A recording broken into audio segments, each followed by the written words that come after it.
बिस्मिल्लाहिर्रहमानिर्रहीम। आज की इस वीडियो लेक्चर में हम डिस्कस करने जा रहे हैं डिफरेंशियल इक्वेशन में एक्सरसाइज का थ्योरी 6.3 का सॉल्यूशन अबाउट ऑर्डिनरी पॉइंट्स।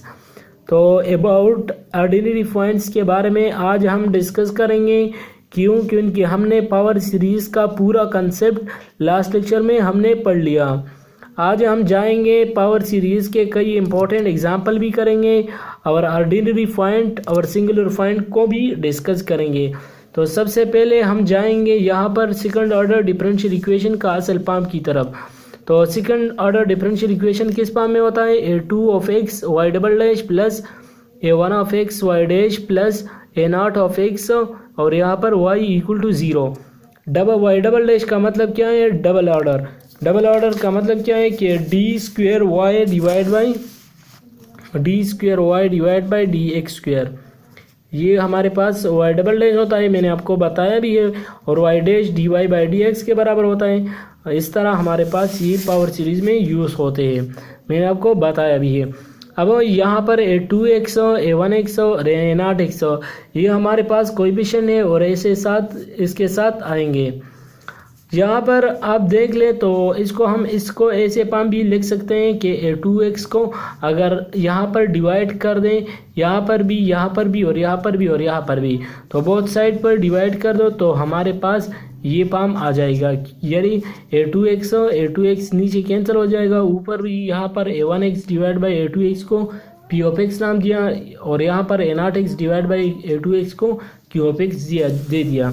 यहाँ पर मैं आपको शो करता हूँ कि यहाँ पर a2x था तो मैंने डिवाइड कर दिया, तो ये a2x और a2x कैंसिल हो गया, तो a1x डिवाइड बाई a2x हो गया। यहाँ पर a0x डिवाइड बाई a2x और इसको मैंने एक एक नाम कर दिया कि इसको p ऑफ x दे दिया, इसको q ऑफ x दे दिया। समझ गए?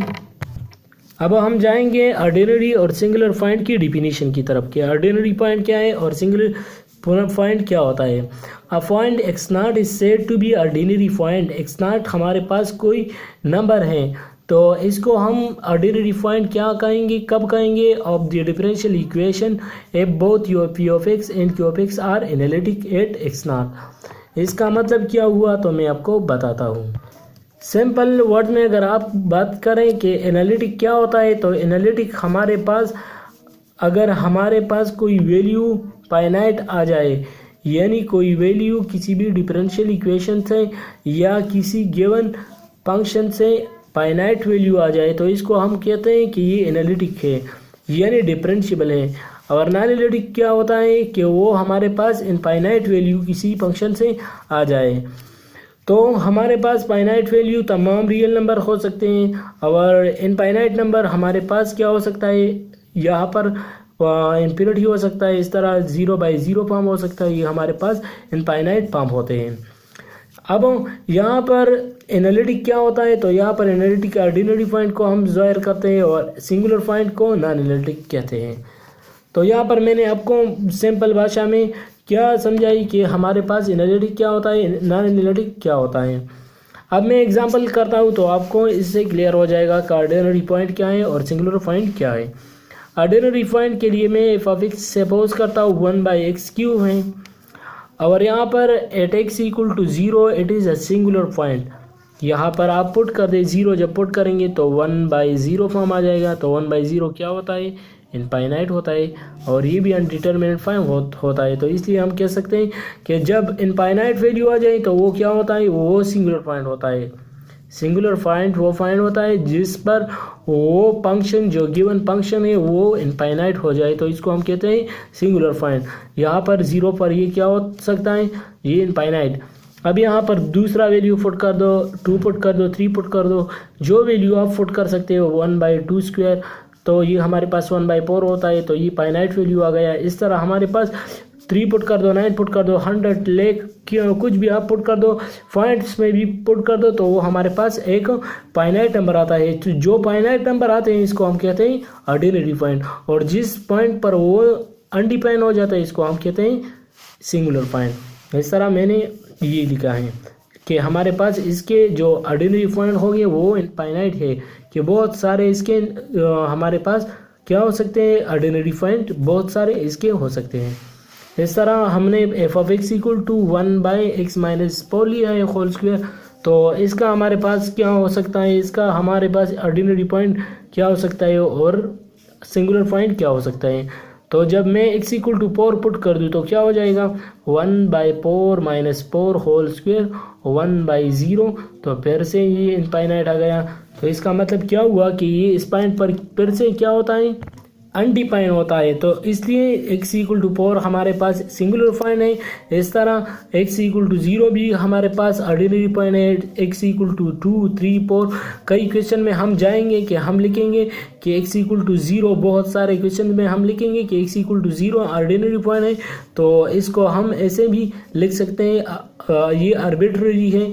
ऑर्डिनरी पॉइंट हमारे पास कई भी हो सकते हैं और सिंगुलर पॉइंट हमेशा कई बार ज़्यादा हो सकते हैं, लेकिन कई बार ये हमेशा क्या होता है, एक ही होता है। समझ गए। तो जब हम एग्जांपल करेंगे तो आपके साथ और भी क्लियर हो जाएगा। अब आपके साथ एक एक्सपोनेंशियल फॉर्म है और आपको बता रहा है कि ये दोनों फॉर्म जो है ई पावर एक्स यानी पी ऑफ एक्स और क्यू ऑफ एक्स क्या है, ये दोनों फाइनाइट वैल्यू देता है। इसलिए ये ऑर्डिनरी पॉइंट इस पर क्या है, इक्वल टू 0 है। तो मैंने आपको बता दिया कि इसके कई भी फॉर्म हो सकते हैं। यहाँ पर ई पावर जब 0 पुट करेंगे तो क्या हो जाएगा, ई पावर 0 हो जाएगा तो 1 आ जाएगा। इस तरह हमारे पास मैकलॉन सीरीज़ के ज़रिए ये इसका एक्सपेंशन होता है। लास्ट लेक्चर में मैंने आपको बताया है। इस तरह साइन एक्स का भी यही फॉर्म होता है, मैंने आपको कई बार इसको समझाया है। इस तरह x इक्वल टू 0 ये इसका ऑर्डिनरी पॉइंट है। कई सारे इसके फाइनाइट वैल्यू इसके क्या हो सकते हैं, ऑर्डिनरी पॉइंट हो सकते हैं। समझ गए। x-0, x-1, x-2, x-3 जो पॉइंट इसका सेंटर होता है वो हमारे पास ऑर्डिनरी पॉइंट भी हो सकता है। अब तीसरा बात, हमारे पास यहाँ पर एक और डिफरेंशियल इक्वेशन दिया गया है कि अगर हमारे पास डिफरेंशियल इक्वेशन ऐसा फॉर्म में दिया गया है तो x इक्वल टू 0 इसका भी क्या होगा, sine x divide by x हो जाएगा क्यू ऑफ एक्स। तो यहाँ पर पी ऑफ एक्स गिवन भी नहीं है, यानी वाई डैश वाले को हम पी ऑफ एक्स कहते हैं ना, तो यहाँ पर पी ऑफ एक्स गिवन नहीं है। तो इसलिए यहाँ पर जो गिवन है तो साइन एक्स है, जब यहाँ पर एक्स पर डिवाइड करेंगे यानी पहला टर्म को हम हटाएंगे, इस पर डिवाइड करेंगे तो sine x divide by x हो जाएगा। अब साइन एक्स का हमारे पास जो गिवन पावर सीरीज का यानी मैकलॉन सीरीज होता है वो इस फॉर्म में होता है। अब x पर डिवाइड कर दो, जब x पर डिवाइड करेंगे तो x कैंसिल हो जाएगा तो 1 आ जाएगा। इस तरह यहाँ पर भी x पर डिवाइड कर दो तो x स्क्वायर हो जाएगा, यहाँ पर ये इस फॉर्म में आ जाएगा। अब इसके फाइनाइट वैल्यूज़ कई सारे हो सकते हैं ऑर्डिनरी पॉइंट। इस तरह नेचुरल लॉग को ले लो, तो नेचुरल लॉग की कोई भी पावर सीरीज इसका असल ऑर्डिनरी सिंगुलर पॉइंट 1 होता है, यानी x इक्वल टू 0 होता है। तो यहाँ पर हमारे पास, और यहाँ पर एक बात आपको बताया है कि q of x equal to natural log x pass is no power series in x. तो इसका मतलब क्या हुआ, नेचुरल लॉग एक्स का जब हम डेरिवेटिव लेते हैं तो 1/x आता है और वो 0 पर क्या होता है, अनडिफाइन होता है। तो इसलिए ये हमारे पास x इक्वल टू 0 इसका सिंगुलर पॉइंट हो गया। अब यहाँ पर आपको पॉलिनोमियल कोएफिशिएंट आपको बता रहा है कि ये हमारे पास ऑर्डिनरी पॉइंट का जो होता है वो, यहाँ पर हम ऑर्डिनरी पॉइंट 2x0 के लिए चेक करेंगे। इस तरह 2 ऑफ x0 अगर हमारे पास 0 हो तो वो हमारे पास क्या होगा, सिंगुलर पॉइंट होगा। इसका मतलब क्या हुआ कि 2 ऑफ x0 ये हमारे पास पहला वाला डबल डेरिवेटिव वाला जो फंक्शन होता है, यहाँ पर जो वैल्यू दिया जाता है इसको हम कहते हैं 2 ऑफ x। तो यहाँ पर सिंगुलर पॉइंट क्या है, 0 है। अगर ये 0 हो जाए तो इसको हम सिंगुलर पॉइंट कहते हैं, अगर ये 0 ना हो जाए तो वो ऑर्डिनरी पॉइंट होगा। यहाँ पर एग्जांपल करते हैं कि सिंगुलर पॉइंट इस गिवन इक्वेशन का क्या होगा। यहाँ पर हमारे पास अगर ये हमारे पास 0 कब हो जाता है, 0 पुट कर दो तो यहाँ पर 0 पर ऑर्डिनरी पॉइंट है। लेकिन इसका सिंगुलर पॉइंट क्या होगा, तो जब 1 पुट करेंगे तो 1 - 1 क्या होगा, 0 होगा। जब ये 0 हो जाए 2 ऑफ x तो ये क्या हो जाता है, ये हमारे पास 0 सिंगुलर पॉइंट हो जाता है। इस तरह ये हमारे पास x² - 1 लिखा है तो ये हमारे पास +-1 इसका क्या हो गया, ऑर्डिनरी पॉइंट हो गए। तो x इक्वल टू +-1 इसके क्या हो गए, सिंगुलर पॉइंट। और इसके जो अदर पॉइंट होते हैं इसको हम कहते हैं ऑर्डिनरी पॉइंट। यानी 2 ले लो तो 2 पर ये क्या होता है, फाइनाइट वैल्यू देता है। इस तरह 3 ले लो तो ये फाइनाइट वैल्यू देता है। इस तरह कई वैल्यूज़ आप ले सकते हैं, समझ गए। तो ये इस पर फाइनाइट वैल्यू है। Singular find need to be not need to be real number. तो ये इस तरह भी नहीं है कि ये हमेशा रियल नंबर होता है, ये हमारे पास कम्प्लेक्स नंबर भी हो सकता है। यहाँ पर मैं आपको एग्जांपल देता हूँ। The equation x square plus 1 y double dash plus x y dash minus y, ये हमारे पास सिंगुलर फाइंड होता है एक्स स्क्वायर प्लस 1। यहाँ पर अगर प्लस माइनस आयोटा पुट कर दें तो प्लस माइनस आयोटा क्या हो जाएगा, यहाँ पर मैं आपको बताता हूँ कि ये किस तरह होता है।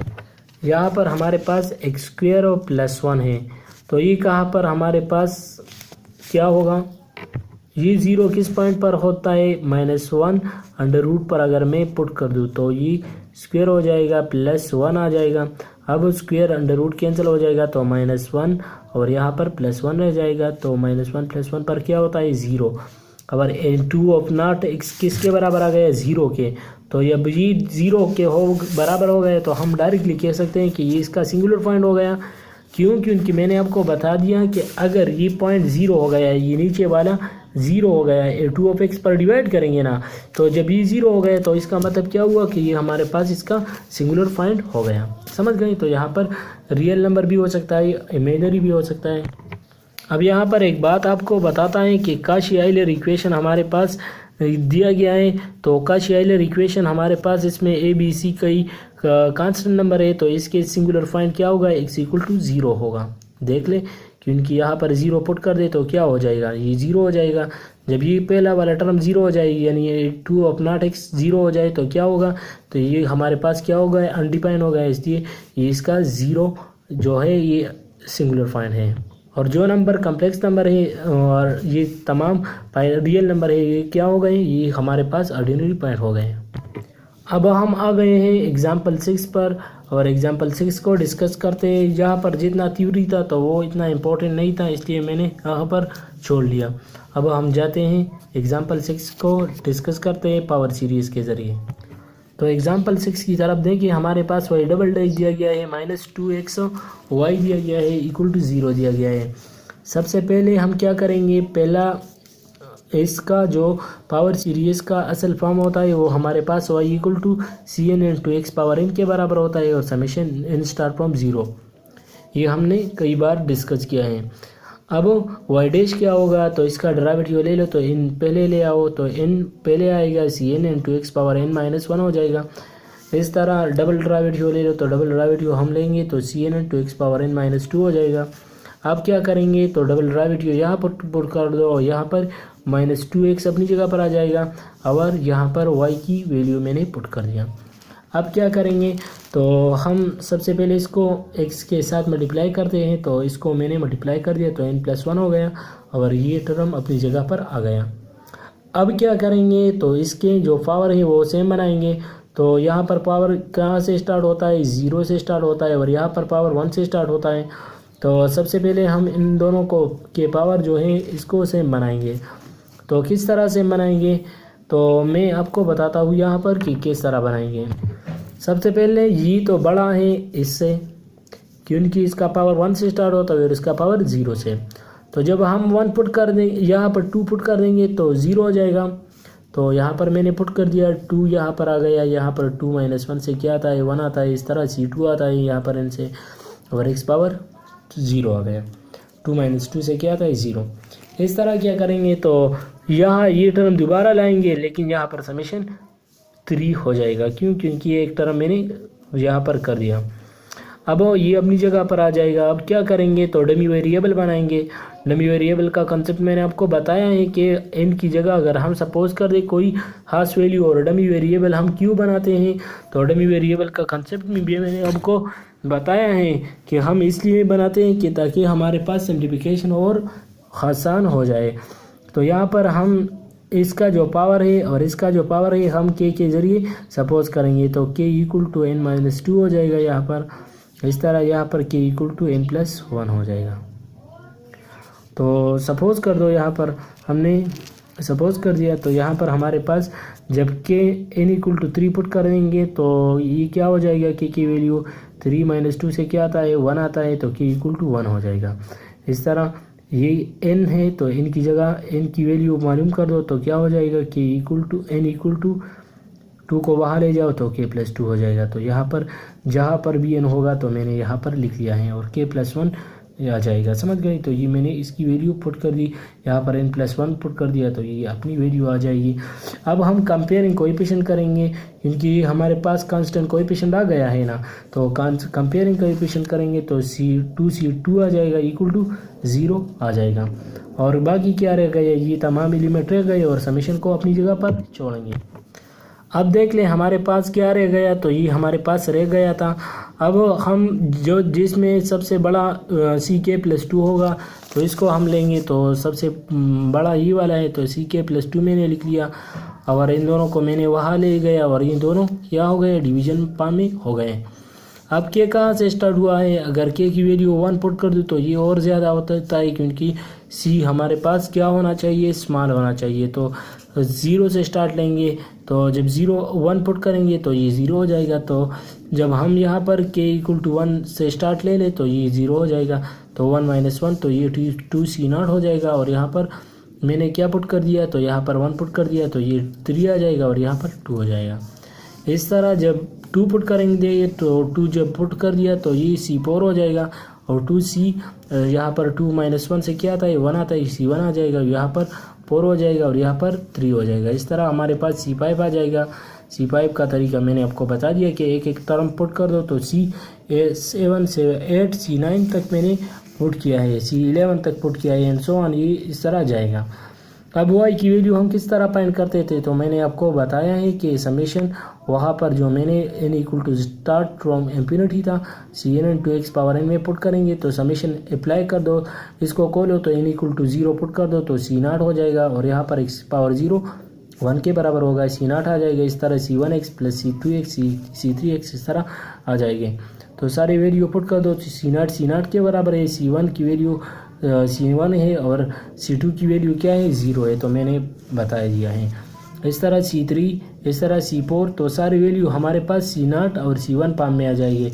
आप खुद ही देख लें, तमाम वैल्यू C1 फॉर्म में है, C0 फॉर्म में है, C1 फॉर्म में और ये C5 हो, C8 टर्म हो और यहाँ पर हमारे पास कई टर्म ये 0 हो गए हैं, 5 टर्म 8 टर्म, इस तरह ये टर्म हमारे पास 0 हो गए, तो मैंने यहाँ पर 0 कर दिया। अब क्या रह गए, तो आंसर हमारे पास C1 और C0 फॉर्म में आ गया। जब आंसर हमारे पास 2 टर्म में आ जाए तो हमारे पास एक और टर्म आ जाएगी और एक इवन टर्म आ जाएगी। तो अब हम क्या करेंगे, फैक्टोरियल फॉर्म में लिखेंगे, तो इवन का अपना फैक्टोरियल फॉर्म बनाएंगे और आउट का अपना फैक्टोरियल फॉर्म, और फिर y1 लेंगे और फिर इसको y2 कहेंगे। तो एक को C0 को y1 और C1 को y2, इस तरह मैंने फाइंड किया है, आप खुद ही देख लें। यहाँ पर हमारे पास ये तमाम वैल्यू C0 के मैंने कॉमन कर दिए, इस तरह हमारे पास C1 आ जाएगा, तो C1 भी मैंने कॉमन कर दिया है। इस तरह आप इसका फैक्टोरियल फॉर्म लिख लें, तो ये टर्म कहाँ तक जाएगा, यहाँ पर 2 0, जब 2 0 हो जाएगा तो यहाँ पर हमारे पास क्या हो जाएगा, तो 2⁻0 1 के बराबर होता है, इसलिए 1 आ गया। 2 1 2⁻1 2⁻2 2⁻3 इस तरह ये टर्म जाएगा। तो पहला टर्म k - k आ जाएगा, 2k आ जाएगा और एक टर्म मैंने यहाँ पर लिख लिया है 1। इस तरह 2k हो गया ये तमाम टर्म, और इसका पावर 3 यहाँ तक 6 यहाँ पर 9 है। तो ये टर्म यहाँ पर हम कहाँ से स्टार्ट लेंगे, तो यहाँ पर ये टर्म हमारे पास 1 4 7 इस तरह टर्म थे, तो मैंने यहाँ पर लिख लिए C0 के और यहाँ पर C1 के भी मैंने इस तरह लिख लिए। तो ये हमारे पास इसका एग्जाम्पल हो गया। अब हम क्वेश्चन नंबर, इस तरह आपके बुक में एक दूसरा एग्जाम्पल है x² + 1 और ये भी इस क्वेश्चन की तरह है। सबसे पहले y' मालूम करेंगे, y' मालूम करेंगे, y" मैंने मालूम किया है। इस तरह यहाँ पर ये अपनी वैल्यू लिखेंगे, यहाँ पर अपनी वैल्यू लिखेंगे वो x की, और यहाँ पर माइनस इसकी वैल्यू पुट करेंगे y की। अब यहाँ पर इन दोनों को मल्टीप्लाई कर दो, तो जब दोनों को मल्टीप्लाई करेंगे तो इसका पावर स्क्वायर के साथ मल्टीप्लाई हो जाएगा, तो x⁻n आ जाएगा। यहाँ पर इसके साथ मल्टीप्लाई कर देंगे, तो ये 1 से मल्टीप्लाई कर दिया तो अपना टर्म आ जाएगा। इस तरह समीशन अपनी जगह पर आ जाएगा। अब क्या करेंगे, तो इन तमाम टर्म को देखेंगे कि क्या क्या पावर है।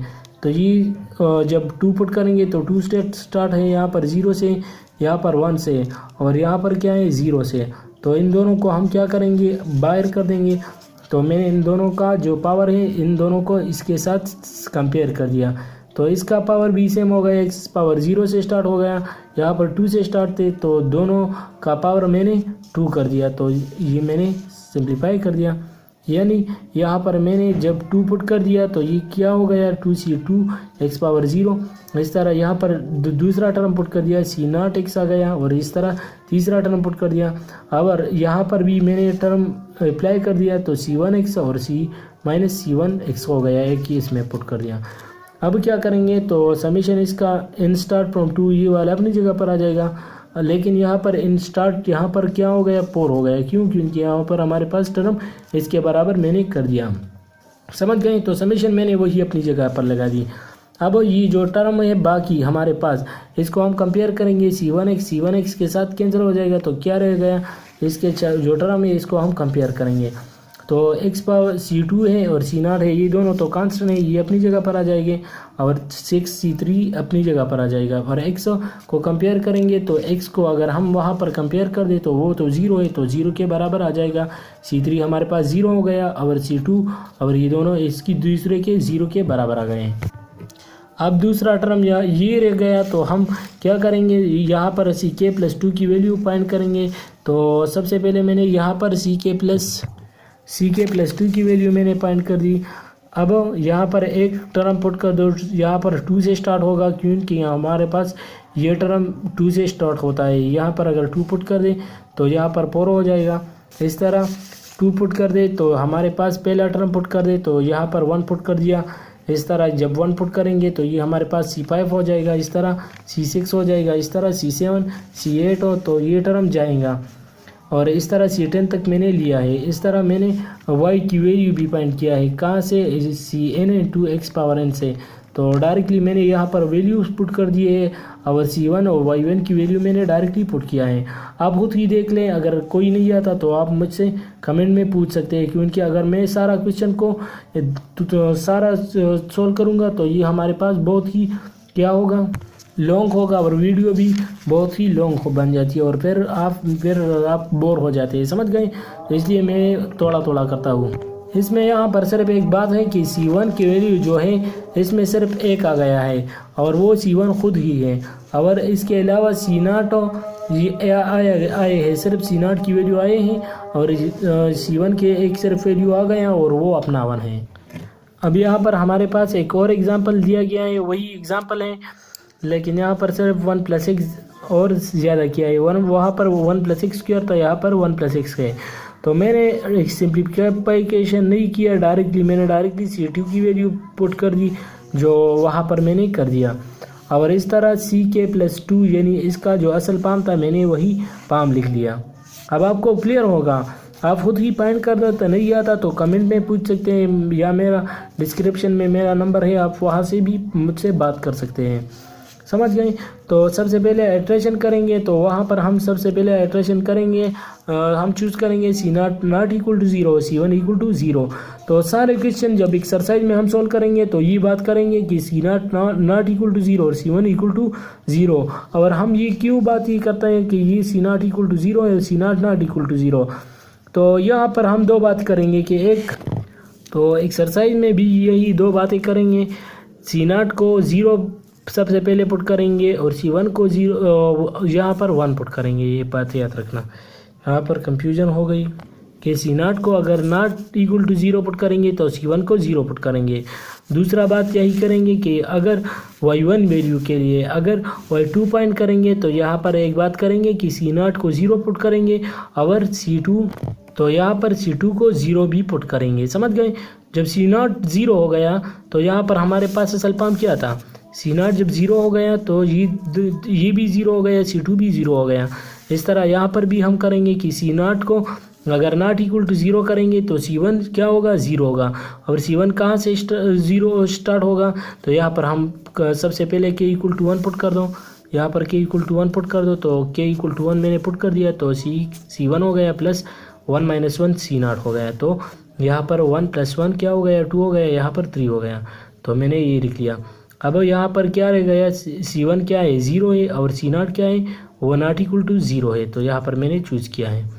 इस तरह यहाँ पर हमारे पास इसके वैल्यू k = 2 पुट कर दो, तो इसके वैल्यू आ जाएगी ये वाला, और इस तरह मैंने सारे वैल्यूज के इक्वल टू 3 के लिए भी पुट किया है।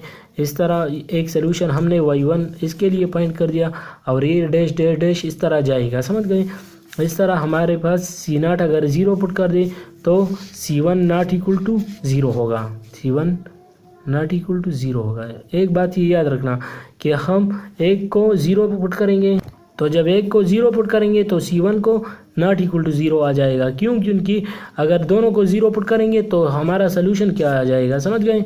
तो यहाँ पर और ये भी पॉसिबल नहीं है कि k इक्वल टू 1 2 3 पुट करेंगे तो ये दो सोल्यूशन सिर्फ आएंगे, इसलिए हम इस तरह 2 पुट करेंगे। क्योंकि यहाँ पर आप 1 पुट कर दें तो C1 आ जाएगा, 2 पुट कर दें तो यहाँ पर ये जाएगा, तो सम यहाँ पर 2 जब सपोज करेंगे तो ये सोल्यूशन डायरेक्टली हमारे पास पॉइंट हो जाएगा। इस तरह C2 इक्वल टू 0 पुट कर दिया तो ये हमारे पास इसके सोल्यूशन आ गए। और C3 भी आ गए, C4 दो सोल्यूशन आ गए, एक C1 के लिए और एक C0 के लिए। तो ये हमारे पास इसका सोल्यूशन हो गया और ये C0 का सोल्यूशन हो गया, आप खुद ही देख लें। अब यहाँ पर एक एग्जाम्पल रह जाता है y double dash plus cos of x और y। तो यहाँ पर मैं आपको बताता हूँ कि ये किस तरह है। सबसे पहले आपको बताएं कि cos x का जो असल फॉर्म होता है वो इसका पावर सीरीज इस फॉर्म में होता है, इसलिए मैंने यहाँ पर लिख लिया। तो मैंने वहाँ पर पुट कर दिया y डबल डैश, ये y डबल डैश की वैल्यू क्या होता है, ये होता है ना, और पहला cos x की जगह ये पुट कर दिया। अब क्या करेंगे तो इन दोनों को मल्टीप्लाई करेंगे और y की वैल्यू क्या है, y की वैल्यू ये है। अब इन दोनों को मल्टीप्लाई कर दो तो सबसे पहले मैंने इसके कोएफिशिएंट अलग कर दिए, तो सारे कोएफिशिएंट यहाँ पर आ गए। यानी यहाँ पर जब हम इस सीरीज़ को फाइंड करेंगे तो ये उस फॉर्म में आ जाएगा। तो सबसे पहले हमने इसके जो टर्म लिखे हैं तो वो उस फॉर्म में आ जाएंगे, और ये जो सीरीज़ के वो अपनी जगह पर आ जाएगा। और इसका भी समेशन अप्लाई कर दो, हमने सबसे पहले इसका समेशन अप्लाई कर दिया और दूसरा इसका समेशन अप्लाई कर दिया। अब क्या होगा तो हम इसको इसके कांस्टेंट कोएफिशिएंट है तो इसमें कांस्टेंट कोएफिशिएंट क्या हो गए और इसमें क्या कांस्टेंट कोएफिशिएंट हो गए, तो 2C2 और यहाँ पर C0 कॉमन होगा, तो ये दोनों कांस्टेंट कोएफिशिएंट है। इसी तरह x में क्या होगा तो x में एक ये टर्म होगा और ये एक टर्म होगा, तो C1 होगा और ये C3 होगा। इस तरह सारे टर्म के लिए मैंने लिखा है और आपकी खुद ही देख सकते हैं। Since the last term identically 0, सो इसलिए हमारे पास पहले 2 टर्म क्या हो गए, 0 हो गए। इस तरह ये टर्म भी 0 के बराबर होगा। इस तरह ये सारे टर्म 0 के बराबर मैंने लिख लिए। अब जब ये 0 के बराबर आ गए तो हम लिख सकते हैं कि y1 हमारे पास C1 और C0 हमारे पास आर्बिट्ररी है, इसलिए कोई भी पुट कर सकते हैं। तो C0 और C1 की वैल्यू हमारे पास इसके बराबर आ जाएगी।